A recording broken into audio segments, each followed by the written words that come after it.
Good morning student.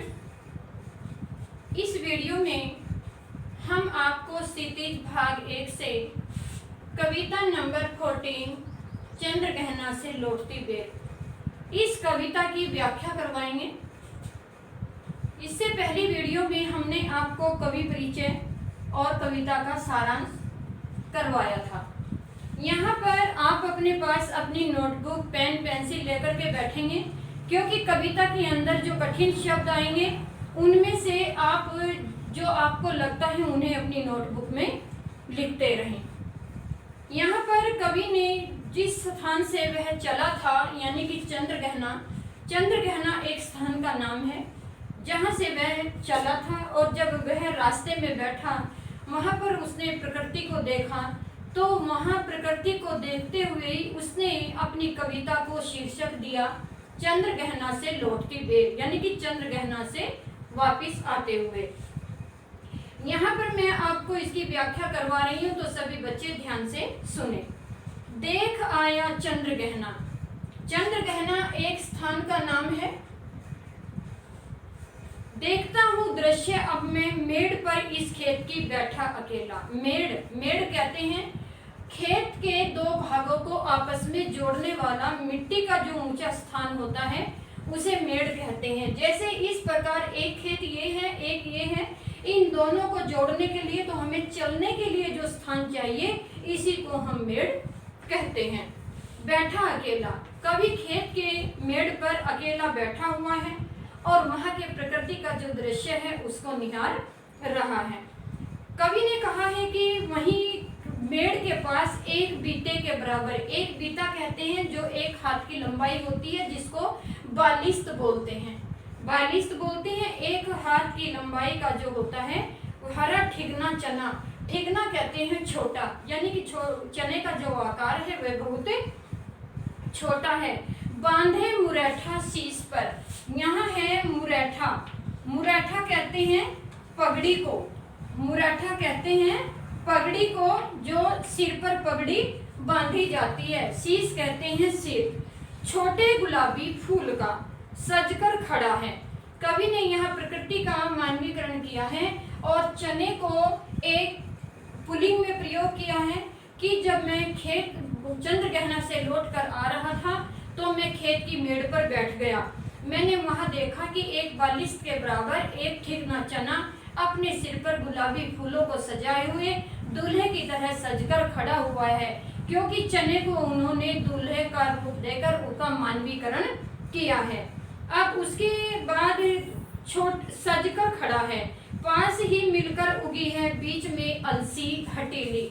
यहाँ पर अलसी एक पौधा होता है जिससे तिलहन बनता है। तिलहन यानी कि उससे तेल निकलता है। अलसी हटीली, हटीली कहते हैं जिद्दी।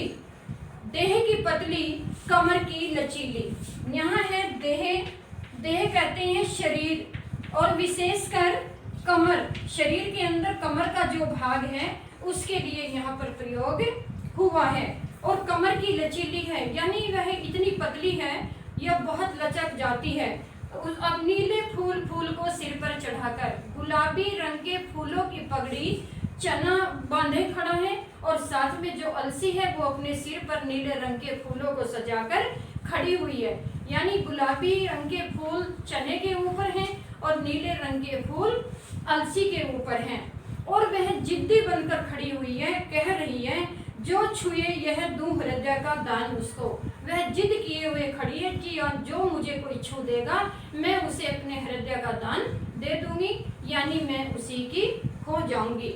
आगे कवि ने कहा है और सरसों की न पूछो, और सरसों की न पूछो। यहाँ कवि को पूरा विश्वास है, पूरे विश्वस्त होकर कवि कहता है हो गई सबसे सियानी। लगता है कि सरसों जो है तो वो सियानी हो गई है। यहाँ पर सियानी का अर्थ है जवान, यानी कि सरसों इतनी जवान हो गई है उसकी तो बात ही ना पूछो। यहाँ विश्वस्त होकर के कवि अपनी बात को कहता है। हाथ पीले कर लिए हैं, यहाँ हाथ पीले करना एक मुहावरा है। हाथ पीले कर देना मतलब शादी कर देना।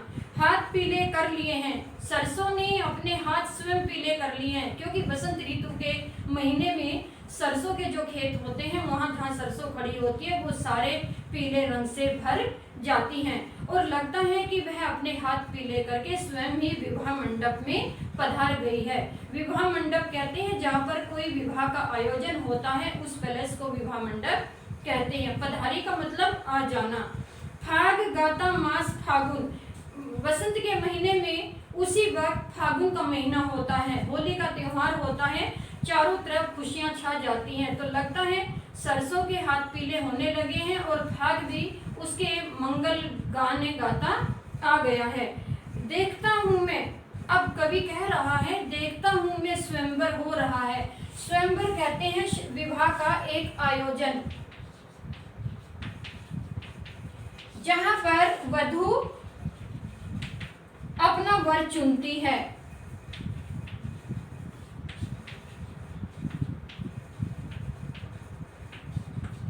अपना वर चुनती है, उसे स्वयंवर कहते हैं। तो स्वयंवर हो रहा है। कवि ने कहा कि मुझे ऐसा लग रहा है कि यहाँ पर तो प्रकृति का स्वयंवर हो रहा है। प्रकृति का अनुराग, अनुराग कहते हैं प्रकृति का जो प्यार, क्योंकि प्रकृति का के अंदर जो इतना प्यार भरा हुआ है उसने अपने आंचल में समेटा हुआ है।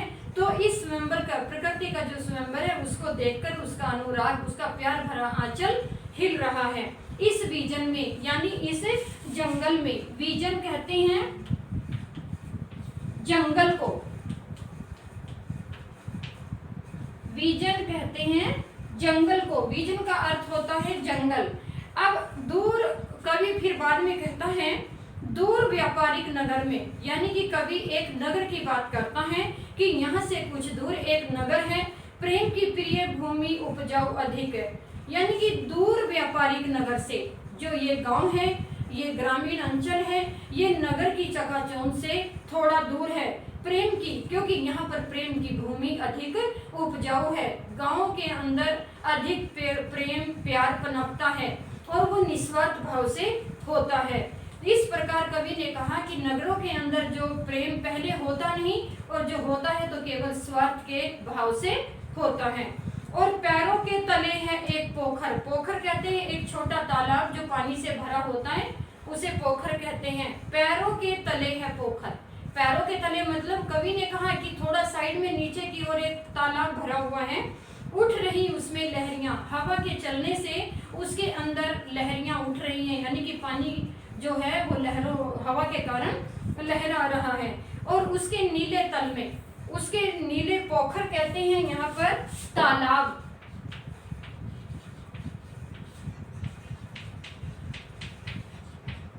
पोखर कहते हैं यहाँ तालाब, और पैरों के तले है एक पोखर, उठ रही हैं उसमें लहरियां। लहरियां कहते हैं पानी का हिलना।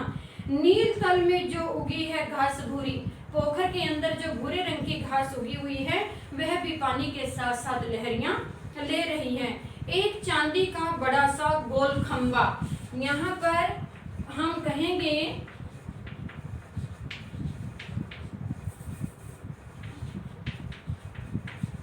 चांदी का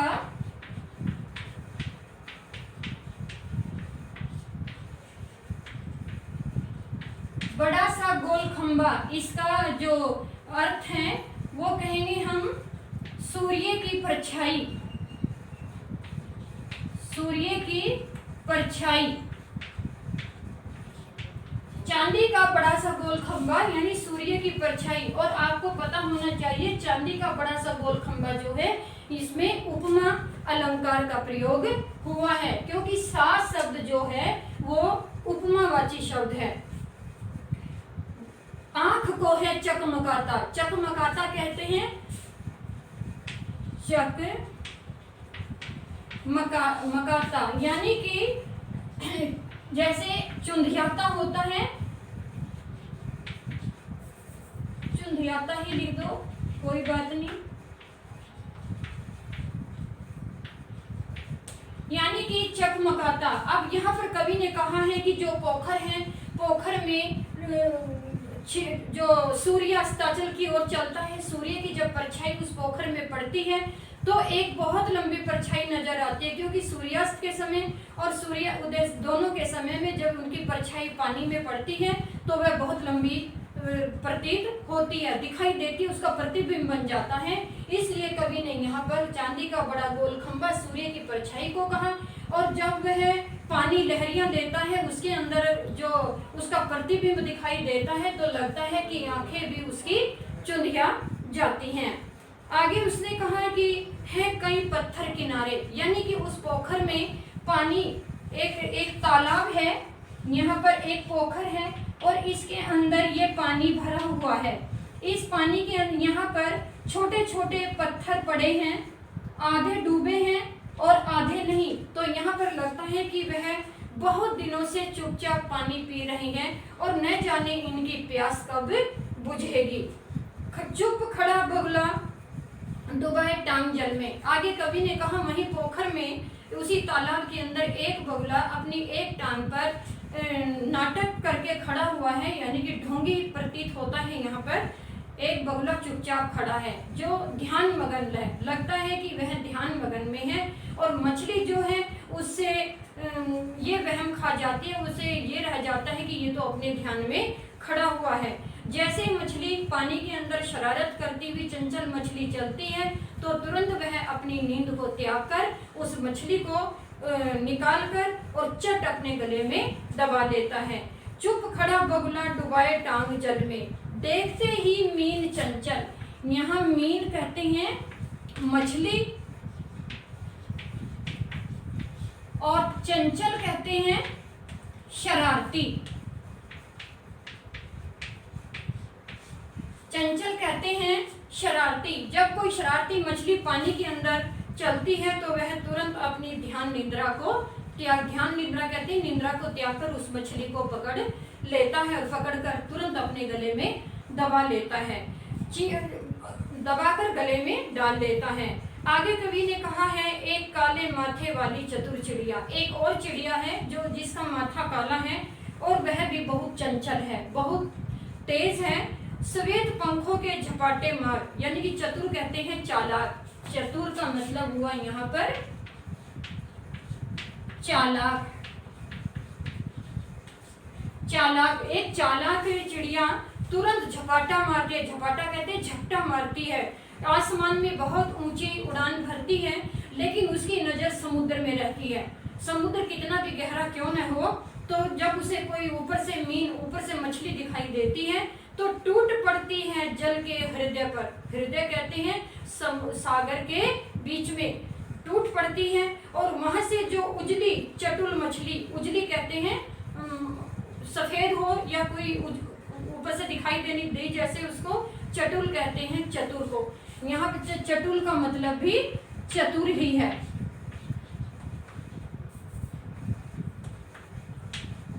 चटुल का मतलब हुआ चतुर।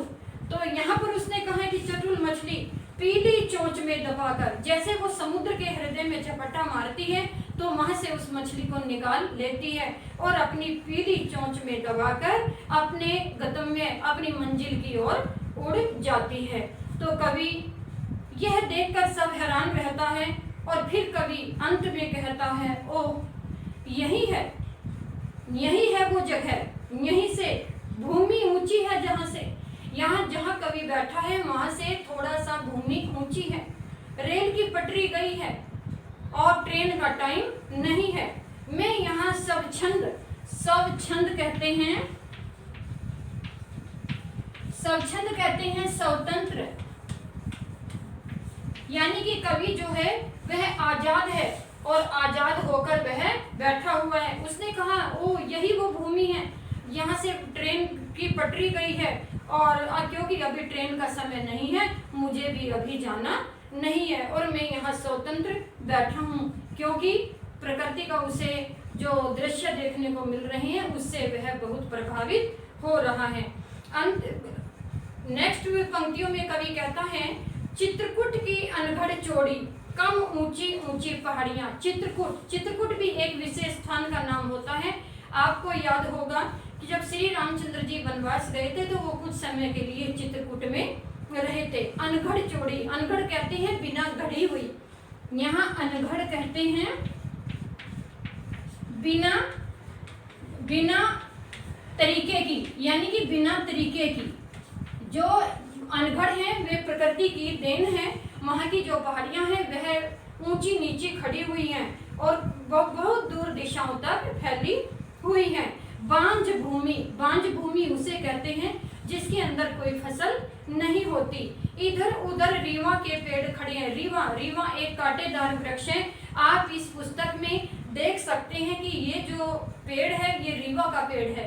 रीवा के पेड़ बड़े कुरूप होते हैं क्योंकि उनके ऊपर हरियाली पत्तियां नहीं होती, इसलिए वो देखने में भी भद्दे लगते हैं और उनके ऊपर कांटे होते हैं। जो बंजर भूमि होती है, बंजर भूमि में फसल नहीं होती, कोई वनस्पति इस तरह की पैदा नहीं होती, तो प्रकृति की देन है कि वहाँ पर रीवा के जो कांटेदार वृक्ष हैं वो खड़े हुए हैं, देखने में भी बहुत भद्दे लगते हैं। कुरूप, यहाँ कुरूप कहते हैं भद्दे जिनका कोई रूप नहीं होता, जिनका कोई रूप नहीं होता उन्हें भद्दे बोलते हैं, खड़े हैं। सुन पड़ता है, कवि को वहाँ पर सुन पड़ता है, मीठा मीठा रस टपकता है, सुगे का सवर टेंटे टेटे। जब कवि वहाँ बैठा है, थोड़ी ही देर के बाद कवि को एक आवाज सुनाई देती है, या वो सुगे का सवर, सुग्गा कहते हैं तोते को, सुग्गा होता है तोता, यानी कि वहाँ तोते का सवर उसको सुनाई देता है, जो उसमें मीठा रस टपकता है। तोते का जो सुर है, टेटे टेटे की आवाज उसको सुनाई दे रही है। सुन पड़ता है वनस्थली का हृदय चीरता। इसके पश्चात कवि को एक सवर सुनाई देता है। वनस्थली यानी कि वन का जो स्थल है, वन की जो जगह है, उसको चीरता हुआ वह बाहर निकल रहा है। कभी उठता है तो कभी गिरता है, यानी कि उसकी जो धमनी होती है कभी तेज हो जाती है तो कभी कम हो जाती है। कि वह किसका सवर है? वह सारस का सवर है, टिरटो टिरटो। इसमें उस कवि ने कहा कि यह कौन सा पक्षी है। कभी अंदर थोड़ी देर में देखता है कवि कि वो सारस का सवर है। कवि ने कहा मन होता है, मेरा भी मन होता है उड़ जाऊं मैं। कवि ने कहा कि इस प्रकृति के आनंद भूति देने वाले जो दृश्य हैं उससे मैं बड़ा प्रभावित हो रहा हूँ, मन प्रसन्न हो रहा है, लेकिन मेरा भी मन कर रहा है कि मैं इस सारस की जोड़ी के साथ में इन्हीं के साथ पंख फैलाए उड़ जाऊं। पर फैलाए, पर कहते हैं पंख, पर कहते हैं पंख, यानी कि मैं भी अपने पंखों को फैलाकर इस जुगल जोड़ी कहते हैं, यानी कि पति पत्नी की या उसकी जोड़ी, यहाँ जुगल जोड़ी रहती है हर एक खेत में, मैं भी वहाँ जाना चाहता हूँ और इनकी जो प्रेम कहानी है उसको मैं भी सुनूं, वो भी चुप्पे चुप्पे, यानी कि चुपके चुपके। बच्चों, यहाँ पर मैंने आपको इस पूरी पोयम की व्याख्या करवाई है और साथ साथ में जो कठिन शब्द हैं वो भी हुए हैं।